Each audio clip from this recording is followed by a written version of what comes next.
This is the Jamaica Information Service, the voice of Jamaica. You're inside Jamaica Magazine. Encouraging the information flow, sharing the news and views you need to know. We are building an informed Jamaica every day. Listening to what you say. Jamaica welcomes one of its African sister Commonwealth nations in a few days. Hello and welcome to this or week-ending edition of Jamaica Magazine. I'm your host, Alison Watson. It's Friday, so of course we'll check in with the kids of School Zone. But first, the police are appealing for an end to the prank calls to 119 emergency line, and KPH gets new dialysis machine to enhance its kidney treatment capacity. Stay with us, the details of those and other stories after this break.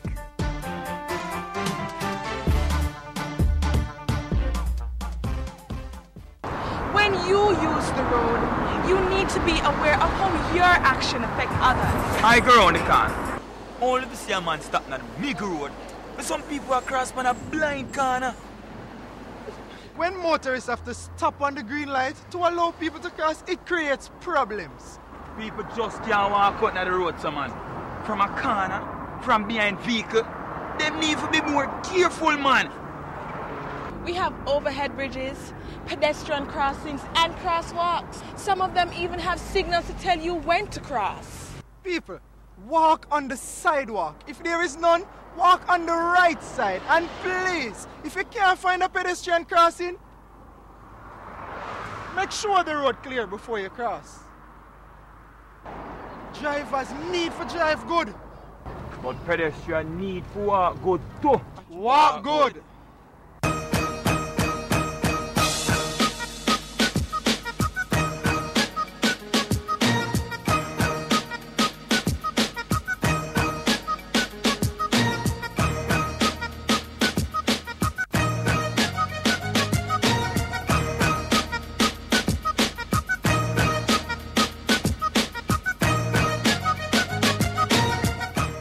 And now the news.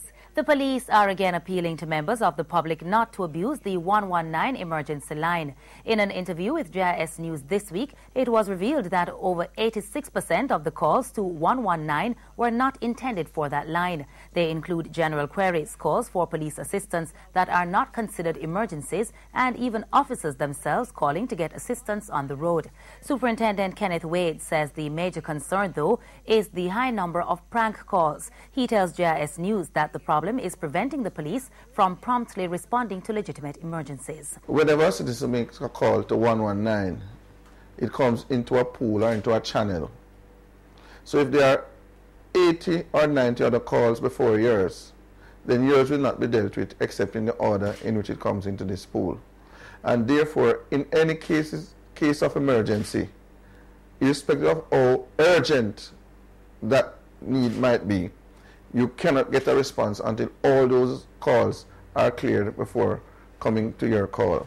Superintendent Wade says that means that of the over 27,000 calls to 119 each day, the police only get to deal with about 10,000 promptly. He says the number of prank calls increased during school break and especially in the summer when children are at home. The JCF is in the process of modernizing and reorganizing the control center, this to address the issue.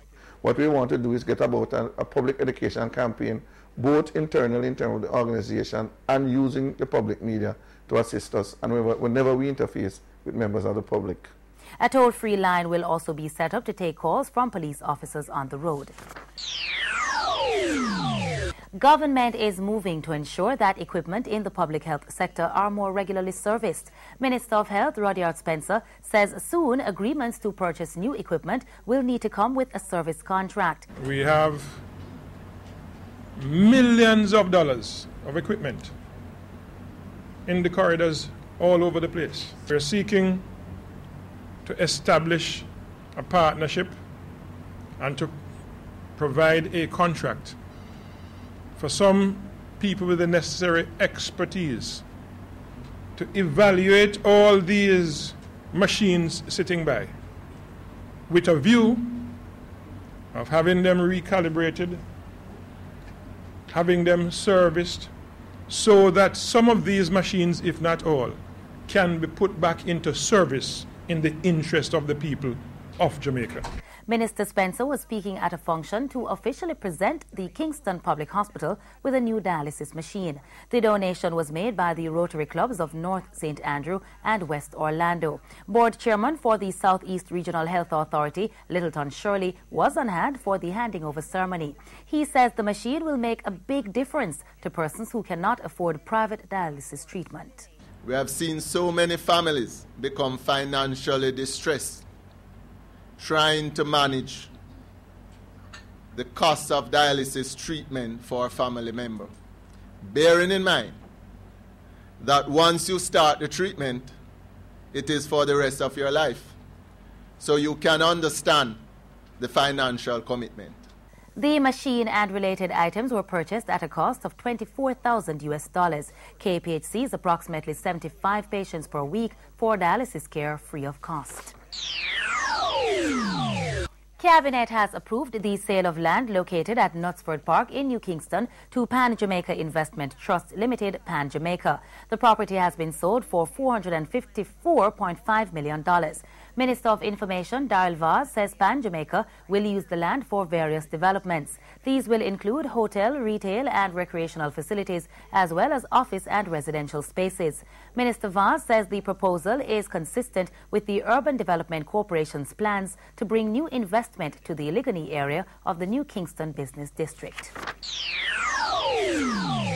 The government is moving to implement a new system in which businesses are encouraged to invest in vocational training. Minister of Industry, Investment and Commerce, Karl Samuda, says more than 70% of persons in the labor force have received no vocational training. There should be perhaps serious consideration given to creating a tax credit mechanism that would be given to those private sector companies that are engaged in training. Because at the bottom line, without a trained workforce, you cannot attract foreign direct investment. Nobody will want to come to a country where the workforce is deficient. The minister says this initiative will involve a collaboration of the public and private sectors. Mr. Samuda was speaking yesterday at Jamaica's National Export Strategy Resource Mobilization meeting. The National Export Strategy is intended to deal with those issues that stall sustainable growth. When leadership fails, it often has more to do with the leader than his style. That's according to Education Minister Andrew Holness. He says the failure of established leaders often filters down to those at the youth level. Mr. Holness is, however, encouraging young persons to carefully assess established leadership styles and take from them useful pointers where they are available. The first thing that leaders must do, especially young leaders, is to understand the culture of the organization that you fall in. It means research. It means attaching yourself to persons who are icons of knowledge and information in the organization. Minister Holness explains that overall effective leadership is a conciliatory process. He adds that youth leaders have to combine traditional leadership principles with their own innovative ideas to establish a relevant, effective leadership style for the future. Because many of you as young leaders would be on the cutting edge of knowledge, you already know what are the best practices that could be employed in the organization that you are placed in. The Education Minister was speaking recently at a two-day transformational leadership seminar hosted by the Jamaica Association of Young Professionals. And finally, in today's newscast, President of the United Republic of Tanzania, Jakaya Kikwete, and First Lady Salma Kikwete arrived in Jamaica on Monday for a busy three-day state visit. The Tanzanian First family will be visiting Jamaica on their way to the Commonwealth Heads of Government Conference. That meeting takes place in Port of Spain, Trinidad, from November 27 to 29.